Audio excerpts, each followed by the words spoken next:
Hello दोस्तों, आप सभी का स्वागत है आपके अपने यूट्यूब चैनल टॉपर्स नोटबुक पर। आई होप कि आप सभी अच्छे होंगे। तो स्केलर रिटन एग्जाम की हम प्रिपरेशन स्टार्ट करा चुके हैं। आपको सारे जो साइंस है, साइंस में भी आपके सिलेबस वाइज जो है क्वेश्चंस डिवाइड है, जिसमें आपका फिजिक्स हो गया, केमिस्ट्री हो गया, बायोलॉजी हो गया और इन्वायरमेंट हो गया, प्लस इसके अलावा मैथ्स। ठीक है, तो सिलेबस के अकॉर्डिंग आप लोग के सारे इंपॉर्टेंट क्वेश्चन स्टार्ट हो चुके हैं। तो आज ये जो है आपका केमिस्ट्री सॉरी फिजिक्स का पार्ट नंबर 5 क्लासेस आपकी कंटिन्यू हो चुकी हैं। फिजिक्स की क्लासेस कंटिन्यू चल रही हैं, केमिस्ट्री की, बायोलॉजी की, एनवायरनमेंट और मैथ्स की। तो ये जो क्लास है ये आपकी फिजिक्स की क्लास 5th है। बाकी केमिस्ट्री, बायोलॉजी, एनवायरनमेंट की 4 क्लास हो चुकी हैं। जिन बच्चों ने वो नहीं देखी है वीडियोस, उनका लिंक आपको डिस्क्रिप्शन में मिल जाएगा। तो देर न करते हुए करते हैं क्वेश्चन नंबर 201 स्टार्ट। और लगभग आपको ये मान के चलिए हर एक जैसे साइंस के अंदर आपका सब्जेक्ट है, बायोलॉजी हो गया, फिजिक्स हो गया, केमिस्ट्री। तो जो भी इंपॉर्टेंट क्वेश्चन प्रीवियस एग्जाम्स में यूके ट्रिपल एस सी या फिर अदर्स एग्जाम्स में अभी तक पूछे जा चुके हैं साइंस के रिगार्डिंग, वो सारे हम आपको यहाँ पर बता रहे हैं। तो यही अगर आप क्वेश्चन प्रिपेयर कर लेते हैं तो आपको कुछ भी एक्स्ट्रा पढ़ने की जरूरत नहीं पड़ने वाली। तो प्रश्न नंबर है 201। इससे पहले हम 4 पार्ट देख चुके हैं, जिसमें हमने हर एक पार्ट में 50-50 क्वेश्चन देखे हैं। आज के इस पार्ट में भी हम 50 क्वेश्चन देखेंगे। तो प्रश्न नंबर है 201। कोई साइकिल सवार किसी मोड़ में घूमता है तो वह कहाँ की ओर झुकेगा? ऑप्शन आपको दे रखे हैं। ए नंबर पर बाहर, बी है अंदर, सी है आगे और डी है बिल्कुल नहीं झुकेगा। तो सही आंसर हो जाएगा इसमें ऑप्शन नंबर बी, अंदर की ओर झुकेगा। पुष्पा थोड़ी है जो नहीं झुकेगा, तो इसका करेक्ट आंसर हो जाएगा बी, अंदर की ओर झुकेगा। अगला प्रश्न है प्रश्न नंबर 202।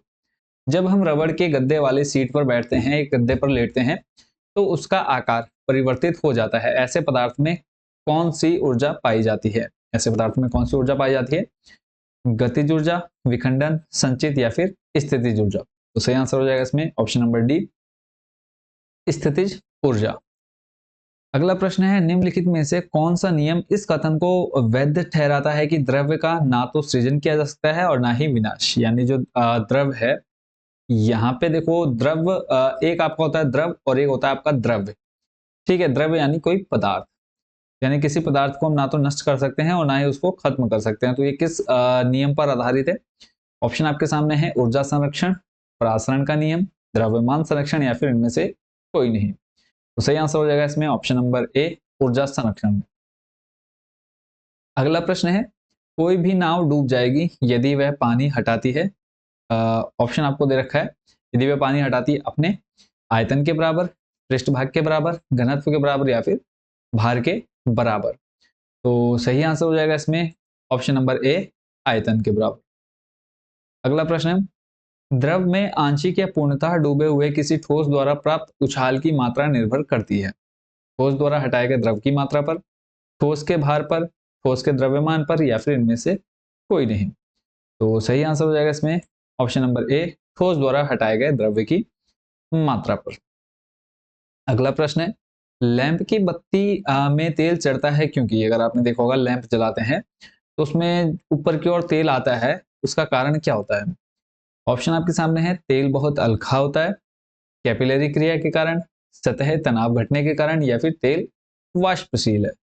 तो सही आंसर हो जाएगा इसमें ऑप्शन नंबर बी, कैपिलरी क्रिया के कारण।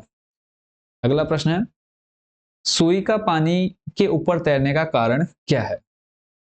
आपने देखा होगा और नहीं देखा तो आप प्रैक्टिकली करके देखिए कि जो सुई है वो पानी के ऊपर तैरने लगती है। इसका जो कारण है, ऑप्शन आपको दे रखे हैं।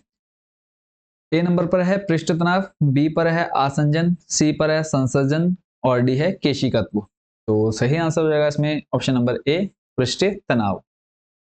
अगला प्रश्न है पानी से निकलने पर सेविंग ब्रश के बाल आपस में चिपक जाते हैं, इसका कारण क्या है? ऑप्शन आपके सामने।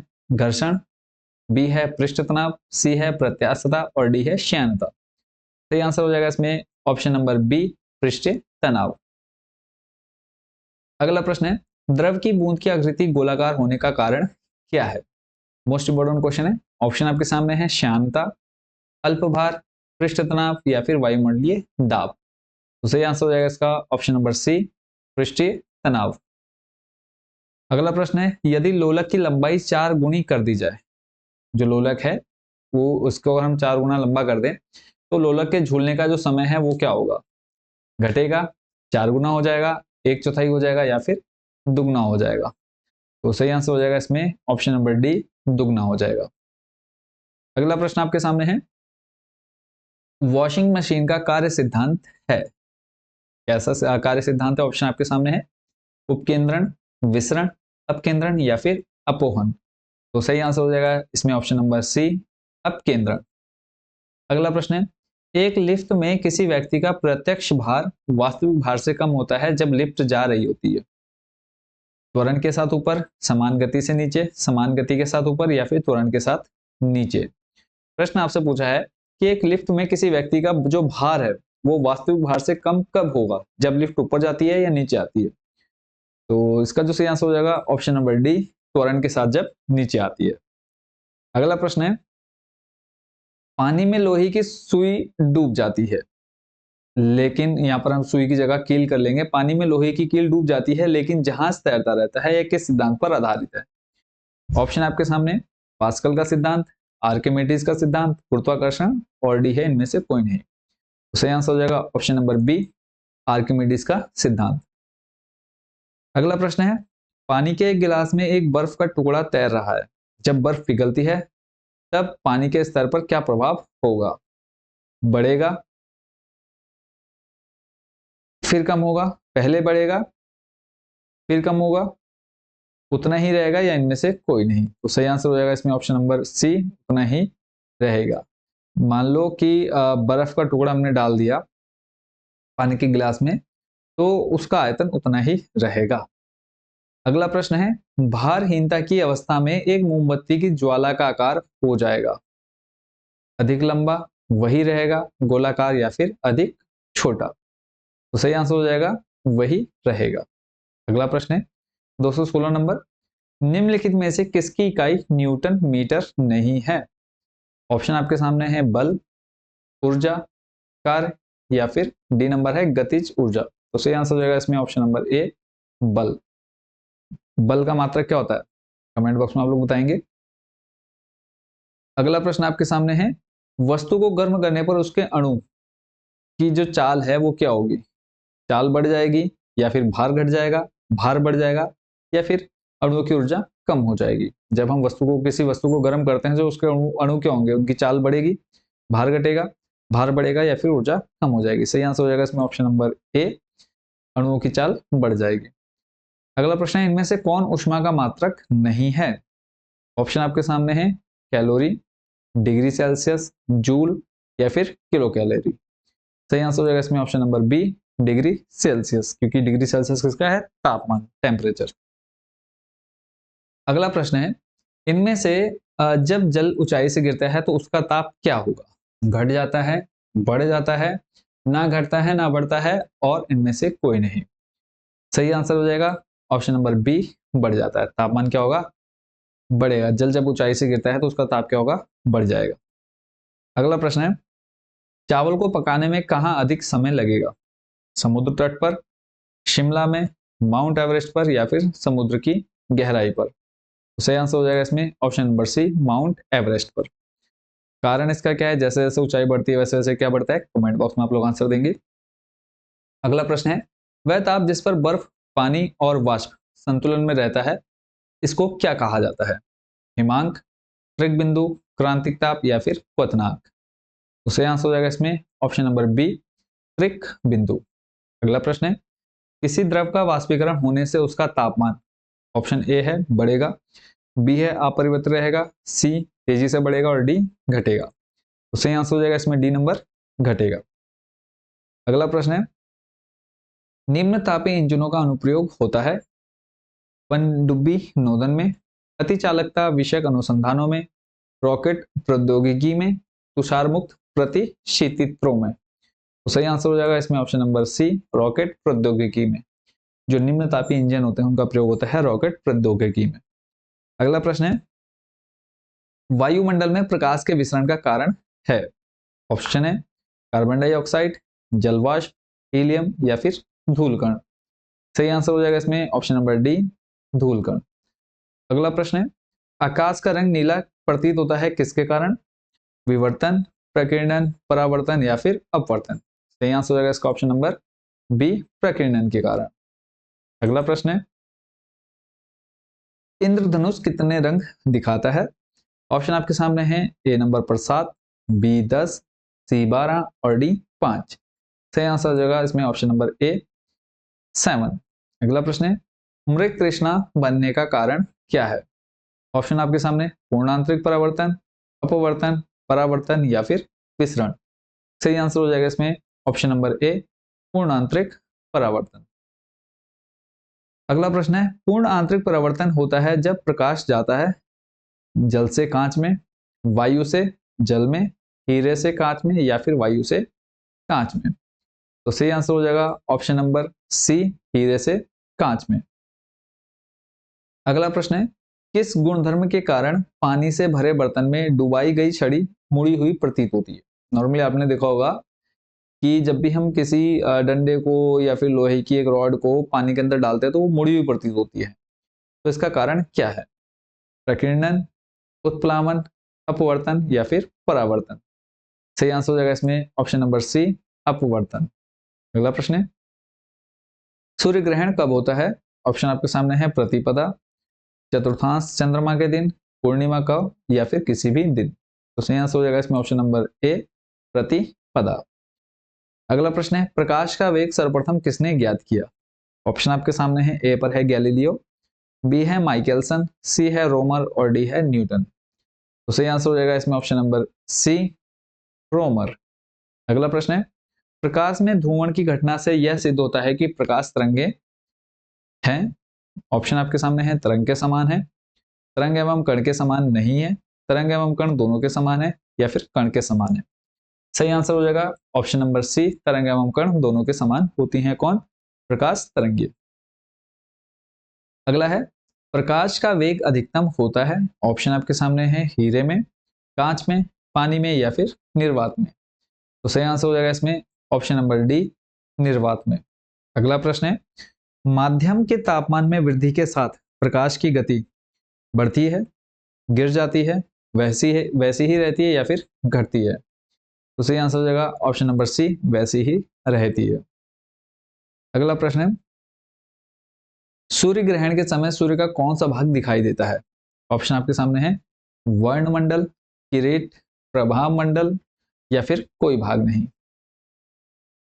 तो सही आंसर हो जाएगा इसमें ऑप्शन नंबर बी, किरीट। अगला प्रश्न है, प्रकाश तरंग किस प्रकार की तरंग है? अनुदैर्घ्य, अनुप्रस्थ या फिर दोनों या फिर इनमें से कोई नहीं। तो सही आंसर हो जाएगा ऑप्शन नंबर बी, अनुप्रस्थ। अगला प्रश्न है, डेसिबल होता है किसमें होता है डेसिबल? एक संगीत नोट में, एक ध्वनि स्तर के मापन में या फिर एक संगीत यंत्र है या फिर इनमें से कोई नहीं। यानी हमको बताना है डेसिबल क्या है, संगीत नोट, ध्वनि स्तर का मापन, संगीत यंत्र या फिर इनमें से कोई नहीं। तो सही आंसर हो जाएगा ऑप्शन नंबर बी, एक ध्वनि स्तर का मापन, ध्वनि को नापने की इकाई। अगला प्रश्न है, सोनार अधिकांशतः प्रयोग में लाया जाता है अंतरिक्ष यात्रियों द्वारा, नौ संचालकों द्वारा, इंजीनियरों द्वारा या फिर डॉक्टर द्वारा। सही आंसर हो जाएगा ऑप्शन नंबर बी, नौ संचालक, नौ यानी नौका। अगला प्रश्न है, अशुद्धियों के कारण द्रव का क्वथनांक वही रहता है, बढ़ता है, घटता है या फिर कोई प्रभाव नहीं पड़ता? तो सही आंसर हो जाएगा ऑप्शन नंबर बी, बढ़ जाता है। अगला प्रश्न है, कमरे को ठंडा किया जा सकता है रसोई गैस से, ठोस को पिघलाने से, संपीड़ित गैस को छोड़ने से या फिर पानी के बहने से? तो सही आंसर हो जाएगा ऑप्शन नंबर सी, संपीड़ित गैस को छोड़ने से। अगला प्रश्न है, ऊष्मागतिकी का प्रथम नियम किस अवधारणा की पुष्टि करता है? ऊर्जा संरक्षण, ताप संरक्षण, कार्य संरक्षण या फिर इनमें से कोई नहीं। तो सही आंसर हो जाएगा ऑप्शन नंबर ए, ऊर्जा संरक्षण। अगला प्रश्न है, हीरा चमकदार दिखाई देता है। ऑप्शन आपके सामने है, अपवर्तन के कारण, प्रकीर्णन के कारण, परावर्तन के कारण या फिर सामूहिक आंतरिक परावर्तन के कारण। सही आंसर हो जाएगा इसमें ऑप्शन नंबर डी, सामूहिक आंतरिक परावर्तन के कारण। अगला प्रश्न है, निम्न में से कौन सी धातु चुंबक द्वारा आकर्षित नहीं होती है? लोहा, कोबाल्ट, निकेल या फिर बिस्मथ? तो सही आंसर हो जाएगा ऑप्शन नंबर डी, बिस्मथ। चुंबकीय फ्लक्स का मात्रक है। ऑप्शन आपके सामने है, वेबर, टेस्ला, गॉस या फिर इनमें से कोई नहीं। सही आंसर हो जाएगा इसमें ऑप्शन नंबर ए, वेबर। अगला प्रश्न है, प्रत्यावर्ती धारा को दिष्ट धारा में कौन बदलता है? ऑप्शन आपके सामने है, ट्रांसफार्मर, दिष्टकारी, दोलक या फिर डायनमो। तो सही आंसर हो जाएगा ऑप्शन नंबर सी, दोलक द्वारा। अगला है, गैस इंजन की खोज किसने की? ऑप्शन आपके सामने है, डीजल ने, टॉल्स ने, डैमलर ने या फिर डेवी ने। सही आंसर हो जाएगा ऑप्शन नंबर सी, डैमलर ने। अगला प्रश्न है, परमाणु बम का विकास किसने किया? ऑप्शन आपके सामने है, वर्नर, वॉन ब्रॉन, जे रॉबर्ट, ओपेन हीमर, सैमुअल कोहेन या फिर एडवर्ड टेलर। तो सही आंसर हो जाएगा इसका ऑप्शन नंबर बी, जे रॉबर्ट ने। अगला प्रश्न है, प्रक्षेपास्त्र का विकास किसने किया? ऑप्शन आपके सामने है, वर्नर वॉन, जे रॉबर्ट, एडवर्ड टेलर या फिर सैमुअल कोहेन ने। तो सही आंसर हो जाएगा option number C, Edward Teller. अगला है, हाइड्रोजन बम किसने विकसित किया? ऑप्शन आपके सामने है, J Robert, Edward Teller, Samuel Warner. तो सही आंसर हो जाएगा इसमें option number B, Edward Teller. यानी प्रक्षेपास्त्र और हाइड्रोजन बम दोनों एडवर्ड टेलर ने ही विकसित किए। और आज का आखिरी प्रश्न, प्रश्न है आपका, लेजर का आविष्कार किसने किया? ऑप्शन आपके सामने है, सर फ्रैंक विटल, सैमूर क्रे या फिर फ्रेड मॉरिसन, और डी है टी.एच. मेमम। तो सही आंसर हो जाएगा ऑप्शन नंबर डी, टी.एच. मेमम। इसी के साथ आज के जो मोस्ट इंपोर्टेंट टॉप 50 क्वेश्चन थे वो कंप्लीट हो चुके हैं। बाकी की जो क्लास है अगर वो भी आप अटेंड करना चाहते हैं तो चैनल को जरूर सब्सक्राइब कर लीजिएगा, ताकि जो भी लेटेस्ट वीडियो आती है वो आपको इजीली देखने को मिल जाए। बाकी कोई क्वेश्चन, कोई डाउट आपके मन में होगा तो आप कमेंट बॉक्स में जरूर पूछ सकते हैं। मिलते हैं नेक्स्ट वीडियो में, और नेक्स्ट जो वीडियो है वो केमिस्ट्री, बायोलॉजी और उसके बाद इन्वायरमेंट प्लस मैथ्स, ये आप लोगों की सारी क्लासेस चल रही हैं। लिंक आपको डिस्क्रिप्शन में या फिर ऊपर आई बटन पर मिल जाएगा, तो उन वीडियो को भी जरूर देखिएगा। थैंक यू सो मच इस वीडियो को देखने के लिए। मिलते हैं बहुत जल्दी नेक्स्ट वीडियो।